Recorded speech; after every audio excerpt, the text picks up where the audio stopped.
수학의 왕.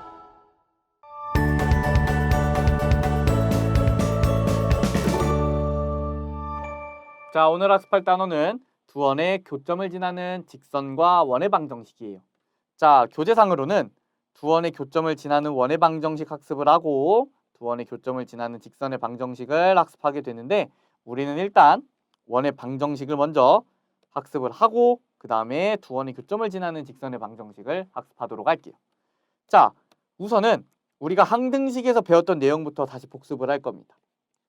ax 플러스 b는 0이라는 항등식이 있어요. 우리 항등식의 의미는 뭐예요? 모든 x에 대해서 성립한다. 모든 x에 대해 성립. 이런 내용이 항등식이에요. 그런데 모든 x에 대해 성립하려면 어떤 조건이 있어요? a는 0이고 b는 0이어야 돼요. 그래서 우리가 이 내용을 활용해서 두 직선의 교점을 지나는 직선의 방정식을 직선의 방정식 단원에서 배운 적이 있어요. 그 방정식을 우리가 어떻게 쓸 수 있어요? ax 플러스 by 플러스 c 플러스 k의 a 프라임 x 플러스 b 프라임 y 플러스 c 프라임, 요거는 0 이렇게 쓸 수가 있는데요. 여기에 써 있는 ax 플러스 by 플러스 c라는 식을 1번이라고 할 거고요. a 프라임 x 플러스 b 프라임 y 플러스 c 프라임이라는 식을 제가 2번이라고 하겠습니다. 그러면 얘가 1번이 0이고 1번식이 0이고 2번식이 0이면 얘는 모든 k에 대해 성립하는 식이 되는 거죠. 1번도 0이고 2번도 0이면 모든 k에 대해 성립하게 됩니다. 항등식처럼 모든 k에 대해 성립하게 되는 거예요. 그러면 1번이 0이고 2번이 0인 거는 뭐예요? 1번이 0인 건 어떤 직선의 방정식입니다. 2번이 0인 것도 어떤 직선의 방정식이에요. 근데 두 개를 동시에 만족한대요. 1번도 0이고 2번도 0이고.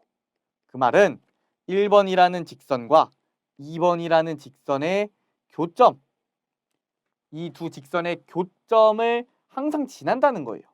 교점을 지난다. 자, 우리가 이런 내용을 두 직선의 교점을 지나는 직선의 방정식 단원에서 배웠습니다.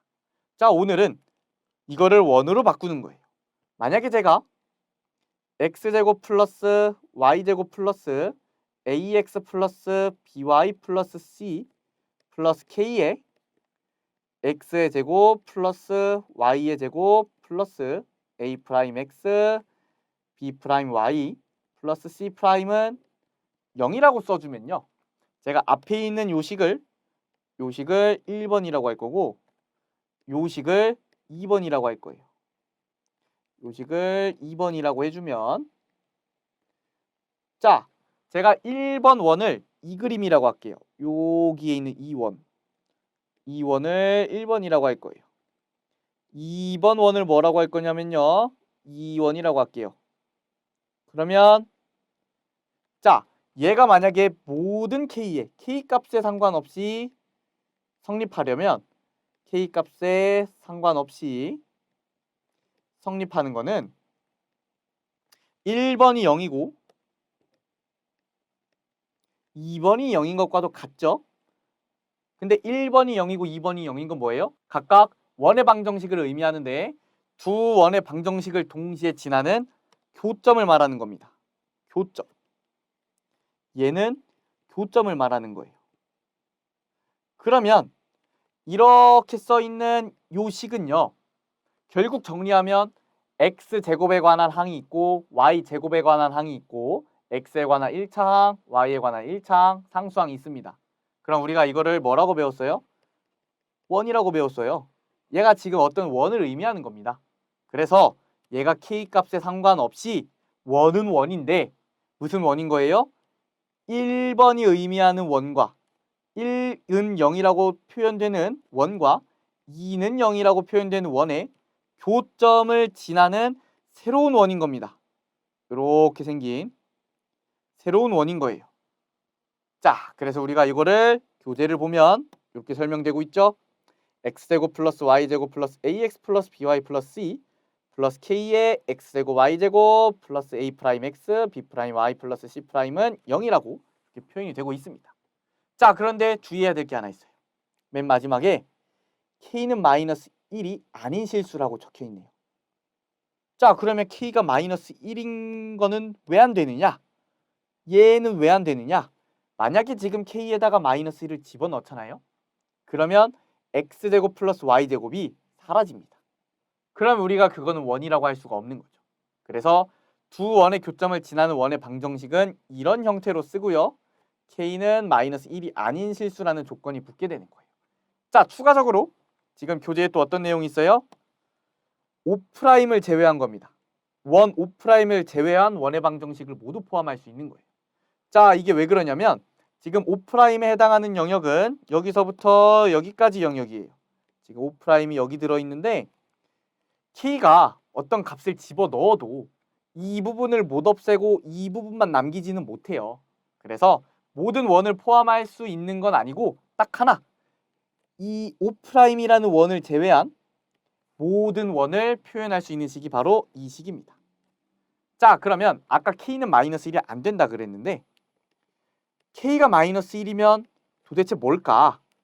우리가 이거를 고민을 해보면 그거는 두 원의 교점을 지나는 직선의 방정식입니다.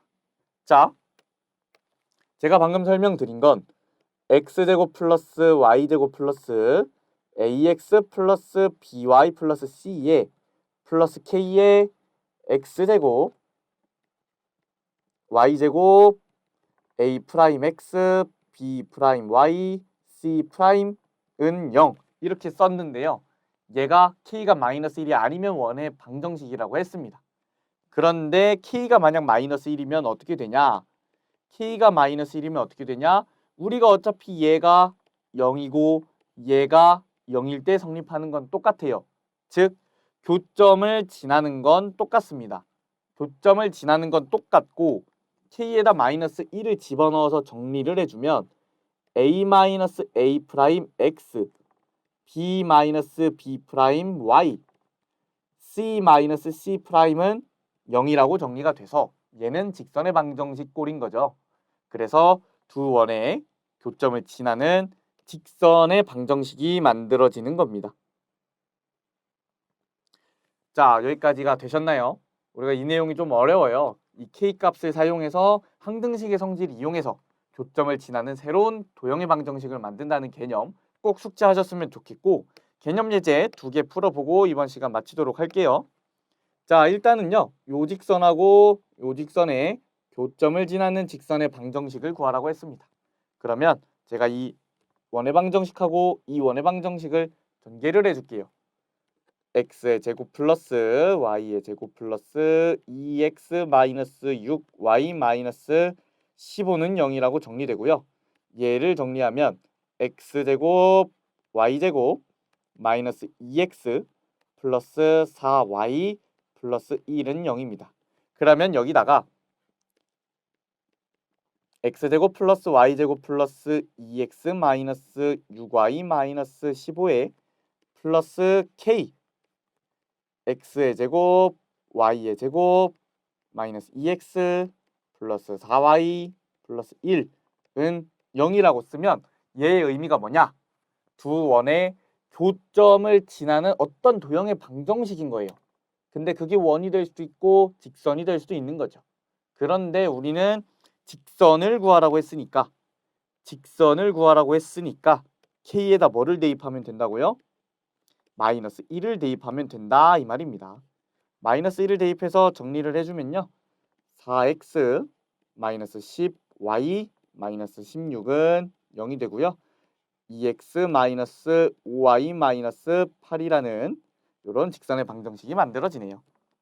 자, 뒤로 넘어가서요. 이번엔 두 원의 교점을 지나는 원의 방정식 개념 예제 풀어보도록 하겠습니다. 자, 두 원이 있는데요. 지금 x제곱 플러스 y제곱 플러스 2x 플러스 4y 마이너스 4는 0이라는 원과 x제곱 마이너스 2x 플러스 y제곱은 0이라는 원이 있어요. 이거의 교점을 지난다 그랬고요. 2,2를 지난다 그랬어요.